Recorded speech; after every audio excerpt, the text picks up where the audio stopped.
नमस्कार साथियों, कैसे हैं आप लोग। आशा करता हूं आप लोग अच्छे होंगे। दोस्तों, आज की इस वीडियो में मैं आपको क्लास 11th ज्योग्राफी का महत्वपूर्ण 40 क्वेश्चन बताने वाला हूं, जो आपके एग्जाम के पॉइंट ऑफ व्यू से काफ़ी महत्वपूर्ण है। दोस्तों, यदि आप ये वीडियो देख लेते हैं तो डेफिनेटली कई सारे क्वेश्चंस ऐसे होंगे जो सीधे तौर पे आपके एग्जाम में यहाँ से देखने को मिलेंगे। तो चलिए दोस्तों, वीडियो को बिना देर किए हुए स्टार्ट कर लेते हैं। देखिए साथियों, जो पहला प्रश्न आपके स्क्रीन के ऊपर है वह बिग बैंग सिद्धांत का प्रतिपादन किसने किया। बिग बैंग सिद्धांत का प्रतिपादन किसने किया था, क्वेश्चन मार्क लगा हुआ है। तो देखिए, इसका राइट जो आपका आंसर हो जाएगा दोस्तों, वो आपका हो जाएगा घ, यानी कि एडविन हबल। ठीक है, किसने किया था, एडविन हबल। ध्यान रखना है दोस्तों। दूसरा प्रश्न देखिए, दूसरा जो महत्वपूर्ण प्रश्न है वो है बिग बैंग सिद्धांत के अनुसार ब्रह्मांड की उत्पत्ति आज से लगभग कितने वर्ष पूर्व हुई थी। तो दोस्तों देखिए, ये जो सिद्धांत है, इस सिद्धांत का जो बना उससे पहले ब्रह्मांड 13.7 अरब वर्ष पहले ही बन चुका था। ठीक है, ध्यान रखना है, 13.7 अरब वर्ष पहले ही यहाँ पे बिग बैंग हो चुका था और हमारा जो ब्रह्मांड है वो बन चुका था। ठीक है, अब देखिए दोस्तों, तीसरा जो प्रमुख प्रश्न आपके स्क्रीन के ऊपर है, आप देख पा रहे होंगे, पृथ्वी से सूर्य की औसत दूरी कितनी है। तो दोस्तों, पृथ्वी से आपका सूर्य की जो औसत दूरी है वो 14.96 करोड़ किलोमीटर है। ठीक है, 14.96 करोड़ किलोमीटर है। चौथा देखिए, आंतरिक ग्रह के अंतर्गत निम्नलिखित में से किस ग्रह को नहीं रखा जा सकता है। तो देखिए, आंतरिक ग्रह के रूप में मुख्य रूप से आपका जो है वो शनि नहीं रखा जाएगा। बाकी शुक्र आपका हो गया, पृथ्वी हो गया, मंगल हो गया, ये सब आंतरिक ग्रह हो जाते हैं। देखिए, आंतरिक ग्रह और बाह्य ग्रह का मतलब आपको समझना होगा दोस्तों। जो सूर्य से नज़दीक 4 ग्रह हैं, ठीक है, जो सूर्य, मान लीजिए ये सूर्य है और यहाँ पे शुरू के जो 4 ग्रह हैं ना दोस्तों, ये आपको आंतरिक ग्रह के रूप में जाने जाते हैं और बाकी के जो 4 ग्रह हैं वो बाह्य ग्रह के रूप में जाने जाते हैं। ठीक है, तो यहाँ पे मुख्य रूप से बुध है, शुक्र है, उसके बाद आपका पृथ्वी है और मंगल है। तो ये 4 आंतरिक ग्रह हो जाते हैं और बाकी इसके बाद जितने भी ग्रह हैं वो बाह्य ग्रह हो जाते हैं। ठीक है, तो ये चीज़ आपको ध्यान रखना है। ठीक है, अगला देखिए दोस्तों, अगला जो आपका 5वां नंबर क्वेश्चन है वो आप स्क्रीन के ऊपर देख पा रहे होंगे। निम्नलिखित में से किस युग को डायनासोर का युग कहा जाता है। तो देखिए, डायनासोर का जो युग है वो किस युग के कहा जाता है दोस्तों, तो ये आपका जो है वो जुरासिक युग को कहा जाता है। ठीक है, डायनासोर का युग को जुरासिक युग कहा जाता है। छठा प्रश्न की ओर आगे बढ़ते हैं साथियों। छठा प्रश्न आपके स्क्रीन के ऊपर है। देखिए, छठा प्रश्न में पूछा गया है, पृथ्वी पर जीवन का प्रारंभ आज से लगभग कितने वर्ष पहले हुआ था। तो पृथ्वी पर जीवन का प्रारंभ जो है वो आज से लगभग आपका 13 अरब 80 करोड़ वर्ष पहले हो चुका था। ठीक है, ध्यान रखिएगा, 13 अरब 80 करोड़ वर्ष पहले हो चुका था। 7वां प्रश्न की ओर आगे बढ़ते हैं दोस्तों। 7वां प्रश्न पूछा गया है, निम्नलिखित में से कौन सी गैस सौर विकिरण के लिए पारदर्शी है जबकि पार्थिव विकिरण के लिए अपारदर्शी है। तो ये बात समझ में आ रहा होगा दोस्तों कि पूछ रहा है कौन सा ऐसा गैस है जो सौर विकिरण के लिए पारदर्शी है, मतलब जो सौर का विकिरण होता है उसमें वो गुजर सकता है जबकि पार्थिव विकिरण जो है वो गुजर नहीं सकता है। तो दोस्तों, इसका राइट आंसर आपका हो जाएगा कार्बन डाइऑक्साइड। ठीक है, कार्बन डाइऑक्साइड। 8वां प्रश्न की ओर आगे बढ़ते हैं साथियों। 8वां जो महत्वपूर्ण प्रश्न आपके स्क्रीन के ऊपर है वह मानव के लिए वायुमंडल का सबसे महत्वपूर्ण घटक निम्नलिखित में से कौन सा है। तो देखिए, मानव के लिए वायुमंडल का जो सबसे महत्वपूर्ण घटक है साथियों वो आपका है जलवाष्प। ठीक है, जलवाष्प, ये आपको याद रखना है। अगला प्रश्न देखिए, निम्नलिखित में से कौन सा वायु की उस दशा को दर्शाता है जिससे वायु में नमी उसकी पूरी क्षमता के अनुरूप होती है। तो दोस्तों, इसका जो आपका करेक्ट आंसर हो जाएगा वो हो जाएगा संतृप्त आर्द्रता। ठीक है, संतृप्त आर्द्रता। अगला क्वेश्चन की ओर आगे बढ़ते हैं। पृथ्वी की लगभग 50% वनस्पति प्रजातियां किस प्रकार के वन में पाई जाती है। तो देखिए, पृथ्वी की जो लगभग 50% वनस्पति प्रजाति है वो मुख्य रूप से आपका जो है उष्णकटिबंधीय वर्षा वन में पाई जाती है। ठीक है, 11वां प्रश्न की ओर आगे बढ़ते हैं साथियों। 11वां प्रश्न आपके स्क्रीन के ऊपर है, संकटपन पौधों और जीवों की प्रजातियों तथा उनके संरक्षण के लिए रेड डाटा सूची किसके द्वारा जारी किया जाता है। तो दोस्तों, जो रेड डाटा सूची है वो मुख्य रूप से आपका IUCN के द्वारा जारी किया जाता है। यहाँ पे ऑप्शंस गलत दिए गए हैं दोस्तों, तो आपको ये चीज़ ध्यान रखना है, IUCN। ठीक है, ये ऑप्शंस रॉन्ग है आपका, IUCN इसका राइट आंसर हो जाएगा। ठीक है, IUCN। ठीक है, इंटरनेशनल काउंसिल यहाँ पे हो जाएगा कंजर्वेशन नेशन। ठीक है, अगला प्रश्न की ओर आगे बढ़ते हैं साथियों। 12वां प्रश्न है दोस्तों, जैव विविधता का संरक्षण निम्नलिखित में से किसके लिए सर्वाधिक महत्वपूर्ण है। तो दोस्तों, इसका आपका करेक्ट आंसर जो है वो क और ख दोनों हो जाएगा, यानी कि जंतु और पौधा दोनों हो जाएगा। ठीक है, जैव विविधता जो है वो जंतु और पौधा दोनों के लिए ही महत्वपूर्ण हो जाता है। 13वां प्रश्न की ओर आगे बढ़ते हैं साथियों। 13वां प्रश्न है 1992 ईस्वी में पृथ्वी सम्मेलन का आयोजन किस देश में हुआ था। तो जो 1992 में आपका पृथ्वी सम्मेलन हुआ था दोस्तों, वो आपका आयोजन जो है वो किया गया था ब्राज़ील के अंदर। ठीक है, ध्यान रखिएगा, ब्राज़ील के अंदर इसका आयोजन किया गया था। अगला जो प्रश्न है दोस्तों वो है भूगोल धरातल के विभिन्न भागों में कारणात्मक रूप से संबंधित तथ्यों में भिन्नता का अध्ययन करता है, यह कथन किनका है। तो एक स्टेटमेंट दिया गया है साथियों, ये पूछ रहा है कि स्टेटमेंट किनका है। ठीक है, तो ये जो आपका स्टेटमेंट है दोस्तों वो कार्ल रिटर के द्वारा दिया गया था। अगला प्रश्न की ओर आगे बढ़ते हैं। अगला 15वां प्रश्न आप देख पा रहे होंगे स्क्रीन के ऊपर। इसमें पूछा गया है कि निम्नलिखित में से किसे भौतिक लक्षण कहा जाता है, किसे भौतिक लक्षण कहा जाता है। तो दोस्तों इसका करेक्ट आंसर आपका जो है वो मैदान हो जाएगा। ठीक है, मैदान आपका भौतिक लक्षण है। 16वां प्रश्न देखिए, पूछा जा रहा है कि पृथ्वी की उत्पत्ति से संबंधित निहारिका परिकल्पना किसके द्वारा दिया गया था। तो जो निहारिका परिकल्पना है साथियों वो आपका लालपास के द्वारा जो है वो लालास के द्वारा जो है वो दिया गया था। ठीक है, 17वां प्रश्न की ओर आगे बढ़ते हैं।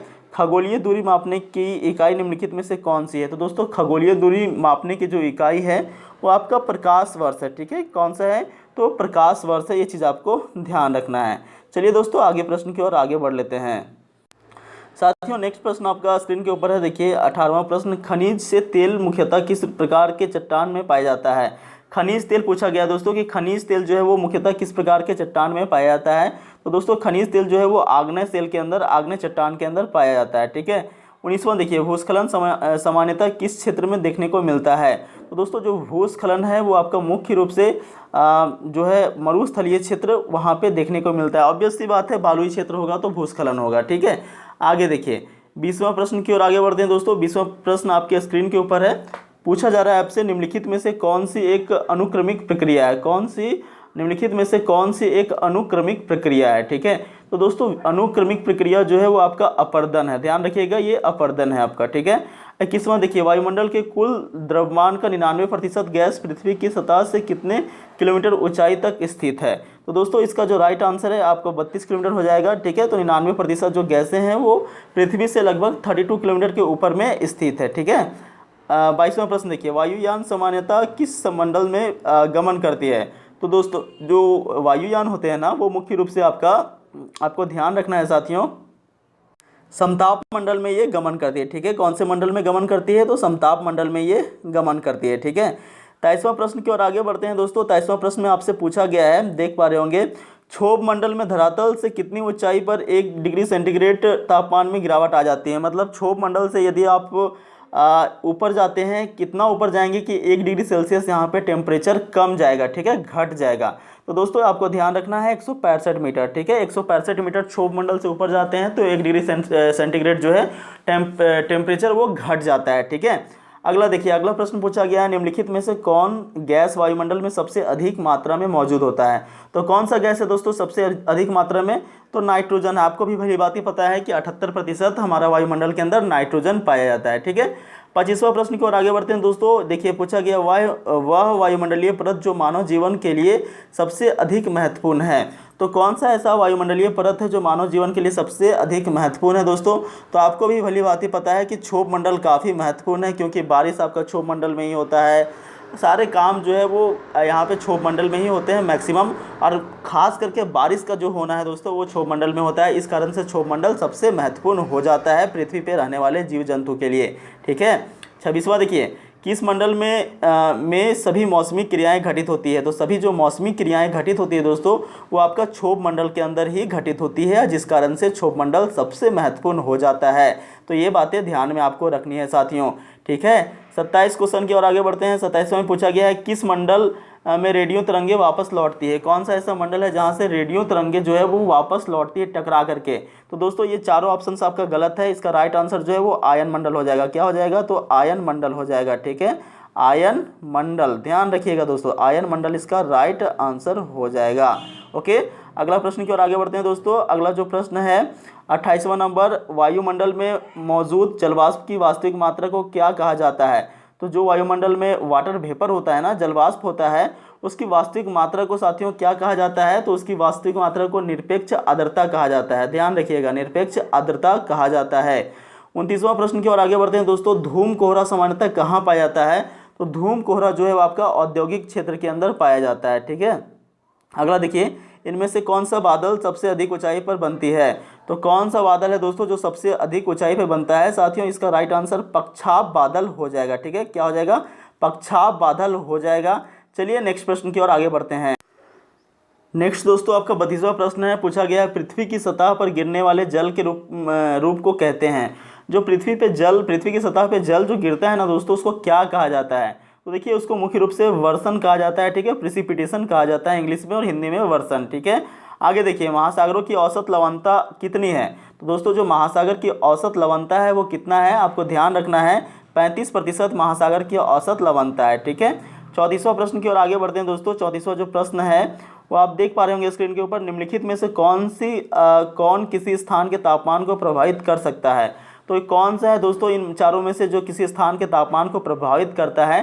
तो इसका राइट आंसर आपका जो है वो हो जाएगा साथियों, इनमें से सभी। ठीक है, यानी कि ऊंचाई भी प्रभावित करता है, लैटिट्यूड भी प्रभावित करता है, डिस्टेंस फ्रॉम सी भी प्रभावित करता है, यानी समुद्र से दूरी भी प्रभावित करता है। ठीक है, 35वां देखिए, निम्नलिखित में से किस मिट्टी की श्रेणी में खादर और बांगर आते हैं? तो देखिए आपको भी भली बात है कि पता है कि जलोढ़ मृदा के अंदर ये खादर और बांगर आते हैं। यानी जलोढ़ मृदा के दो प्रकार है, पुरानी जलोढ़ मिट्टी और नई जलोढ़ मिट्टी। ठीक है, पुरानी जलोढ़ मिट्टी को यहाँ पे खादर और फिर नई को बांगर कहा जाता है। ये चीज़ आपको ध्यान रखना है। ठीक है, 36वां प्रश्न की ओर आगे बढ़ते हैं साथियों। 36वां जो प्रश्न आपसे पूछा गया है, देख पा रहे होंगे स्क्रीन के ऊपर, निम्नलिखित में से कौन सी प्रक्रिया है जिसके द्वारा जल द्रव से गैस में बदल जाता है? जो वाटर वेपर है वो गैस में बदल जाता है। ठीक है, तो इसका राइट आंसर आपका दोस्तों आपको ध्यान रखना है, इसका राइट आंसर इवेपोरेशन हो जाएगा, यानी कि वाष्पीकरण हो जाएगा। ठीक है, आपको भी पता है कि आप जब पानी को गर्म करते हो तो वो धीरे धीरे भाप बन के ऊपर उड़ जाता है, तो वही ना हुआ दोस्तों, जो जल है वो भाप बन के ऊपर उड़ रहा है। ठीक है, तो इस प्रक्रिया को क्या कहा जाता है? इवेपोरेशन कहा जाता है, वाष्पीकरण कहा जाता है। ठीक है,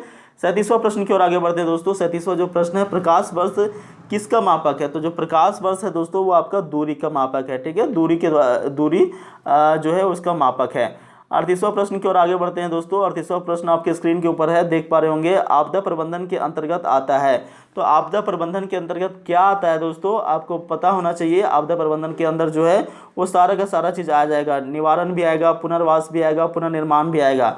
भाई ऑब्वियस सी बात है कि आपदा प्रबंध आता है तो मतलब कि किसी तरह का कोई आपदा आ जाता है, हमारे जब भूकंप आ गया या फिर किसी भी प्रकार का आपदा आ जाता है। ठीक है, तो ऐसी स्थिति में सबसे बड़ा जो काम होता है डिजास्टर मैनेजमेंट डिपार्टमेंट का, कि व्यक्ति को एक नया जगह पे पुनर्वास करवाया जाए, सभी उसका निवारण किया जाए और साथ में पुनर्निर्माण का प्रयास किया जाता है आपदा प्रबंधन विभाग के द्वारा। ठीक है, 39वां प्रश्न की ओर आगे बढ़ते हैं दोस्तों। विश्व का सबसे गहरा महासागर कौन सा है? तो आपको ये पता होना चाहिए कि विश्व का जो सबसे गहरा महासागर है वो आपका प्रशांत महासागर यानी पैसिफिक ओशियन है। ठीक है, 40वां प्रश्न की ओर आगे बढ़ते हैं। 40वां जो प्रश्न है दोस्तों वो आप स्क्रीन के ऊपर देख पा रहे होंगे, सूर्य ताप की सबसे ज़्यादा मात्रा प्राप्त होती है। जो सूर्य ताप है उसका सबसे अधिक मात्रा किसे प्राप्त होता है दोस्तों? तो सूर्य ताप का जो सबसे अधिक मात्रा है वो भूमध्य रेखीय क्षेत्र को, यानी कि जो इक्विलेटरल रीजन है वो क्षेत्र को, यहाँ पे सूर्य की सबसे अधिक ताप जो है वो प्राप्त होती है। ठीक है, यानी जो सूर्य के सीध में स्थित है क्षेत्र, जिसको भूमध्य रेखा क्षेत्र कहते हैं, तो ये क्षेत्र को सबसे अधिक सूर्य की गर्मी प्राप्त होती है। तो दोस्तों ये रहे आपका 40 महत्वपूर्ण प्रश्न जो कि आपको निश्चित तौर पे समझ में आए होंगे और काफ़ी हेल्पफुल आपके एग्जाम में साबित होंगे। दोस्तों यदि ये वीडियो अच्छी लगी है तो यहाँ पे दोस्तों तक आपने शेयर करें ताकि उनको भी इसका लाभ मिल सके और उनके भी अच्छे खासे मार्क्स एग्जाम में स्कोर हो पाए। तो साथियों मिलते हैं नेक्स्ट वीडियो में, तब तक के लिए जय हिंद जय भारत।